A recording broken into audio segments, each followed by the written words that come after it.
o'clock, and this is a very special segment brought to you courtesy of the Office of the Public Defender right here on Richard B. Radio. Every Tuesday morning at 8:05, it is time for Constitutionally Speaking, and it is that time right now, time for Constitutionally Speaking. As we have been telling you, this morning we want to dissect the whole matter of the Public Defender's investigation into Jamaica's Sexual Offenders Registry.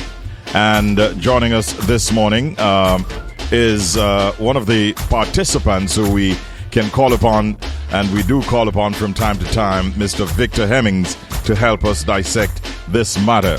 Good morning to you, Mr. Hemmings, and how are you doing today? Good morning, Mr. B. Fine. I'm fine, thanks, and good morning to your listeners. So glad to have you this morning to look at a very, very important subject. There are a number of things that we are waiting to hear you tell us, and we also have one or two questions that we'd like to ask you on this subject as well. For instance, what I want to start by asking you is basically what prompted the Office of the Public Defender to launch an investigation into Jamaica's Sexual Offenders Registry, and what are the main objectives of your probe? Well, all right. So, in recent times, there have been some incidents, in particular one in St. Catherine, with a child who was allegedly raped and murdered. And this prompted discussion around the Sexual Offenders Registry and whether it was actually working and achieving its intended purpose. And this is what led us now as an office to investigate this registry and to see if it is actually carrying out what the purpose that the legislators had for it, and ensure that it's effective. We want to see how it's operating and just make sure that it is doing what it is supposed to do, which is protecting the citizens of this country. Can you share any preliminary findings or concerns that you have or have uncovered so far? We are just in the infant stages. We have already indicated to the agencies involved, such as the Department of Correctional Services, which has the duty to operate this registry, that we will be investigating, and that basically give them a heads up that we are investigating this matter, and we expect cooperation from them. So we haven't found anything as yet. Nothing has unfolded as yet. We are just in the infant stage. All right. Well, what do you want to tell us about the approach that you'll take, and what how you'll be sort of getting the information that you desire? All right. So what we are looking at is the registry's transparency, its accessibility, and its ability to safeguard vulnerable groups, in particular women and children. But what you have to understand also, Richie, is that in accessibility, what we look at this moment, right, the access to the registry is limited to law enforcement and designated employers and persons with a legitimate interest. But because of what has happened recently with some awful incidents, there is scrutiny as to whether it should be all and sundry should have access to this registry. And we are going to look at that also, because there has to be a balance. Yes.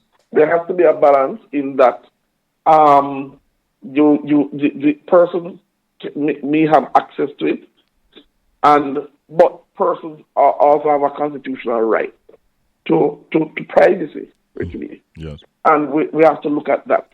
And this is why we are going to be interrogating this the registry and the legislation that brought forth this registry. Actually. Do you expect that you might have challenges, encounter any challenges in this investigation, particularly in terms of obtaining information or getting the cooperation from whether other agencies or individuals?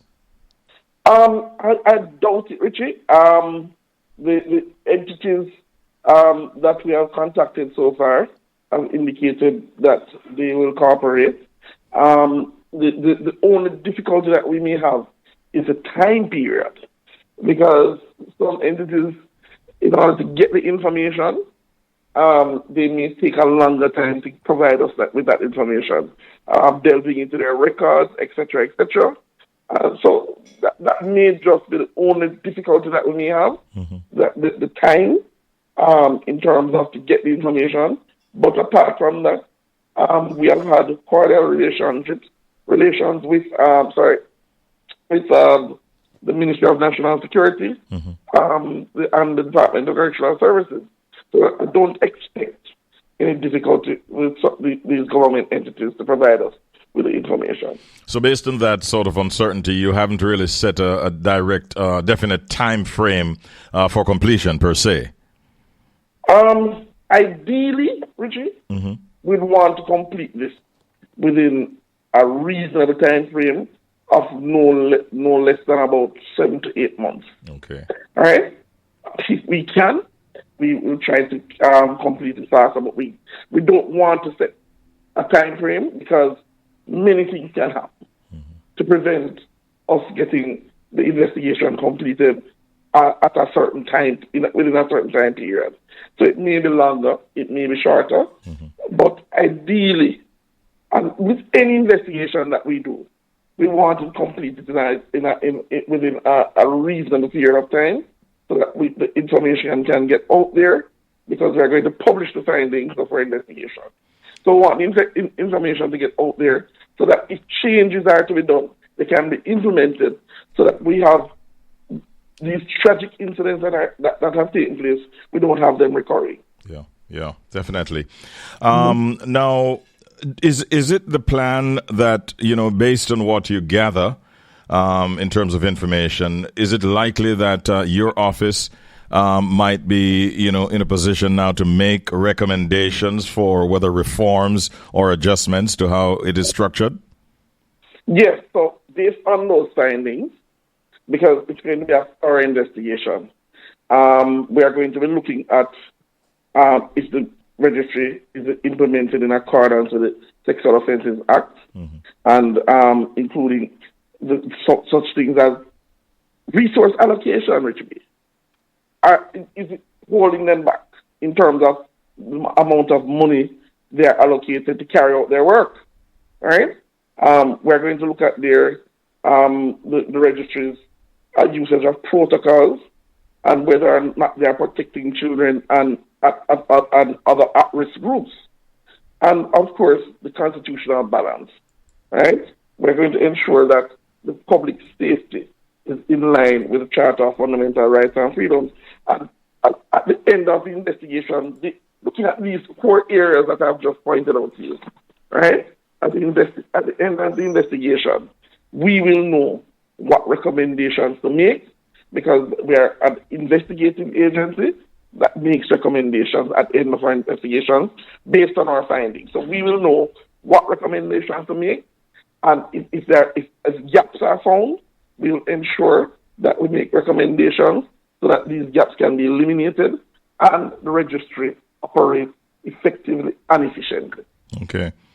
Somebody, one of our listeners, taking things really far. They sent me a message saying, "Please tell him to recommend death penalty."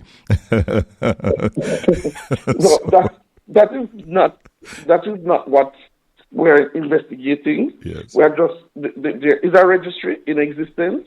We just want to ensure that it is operating as it should, and that in light of the discussions that are taking place, that there's a balance between the public's right to safety and the charter, the constitutional provision for the right to privacy to maintain. And we have to ensure that there's that balance. There's always a balance that has to be maintained. As it is now, is the registry published anywhere, anytime? The registry is it's available. I suspect that if you Google it, you will see it come up. The Department of Correctional Services can also assist in this regard in providing information in relation to the Sexual Offenders Registry. It's really a part of legislation that is implemented, and how it operates is determined by legislation. All right. I was about to say my final question this morning to you, Victor, is for you to just really speak to the agencies and individuals who you might be contacted, some of whom might be listening, as you sort of encourage them to cooperate with the investigations that you and your offices will be carrying out. So you can talk to them. They're listening right now. Well, what we're just would like is full cooperation, because this is not an investigation about finding anyone at fault or anyone catching anyone doing any sort of wrong in terms of how they carry out their duties. No, what this is just an investigation seeking information to get things right, and get the registry operating as it should be, if it is not operating as it should be now. And based on recent happenings and the scrutiny it's coming under and discussions around it, we saw the need to carry out this investigation. So we're not coming to get anybody. Mm-hmm. No. We are coming to assist. We're coming to ensure that this is a system that works. And in the end, it protects Jamaica while ensuring the privacy of individuals. Well, we learned a lot, and we definitely are clear on your intentions, and we definitely hope that you will get the cooperation that you deserve and that you require. You've shared a lot this morning, Victor Hemmings. I want to thank you on behalf of the listeners, and we found it to be quite interesting. Have yourself a wonderful day, and we talk again sometime in the future. Thank you, Richie, and same to you. Take care.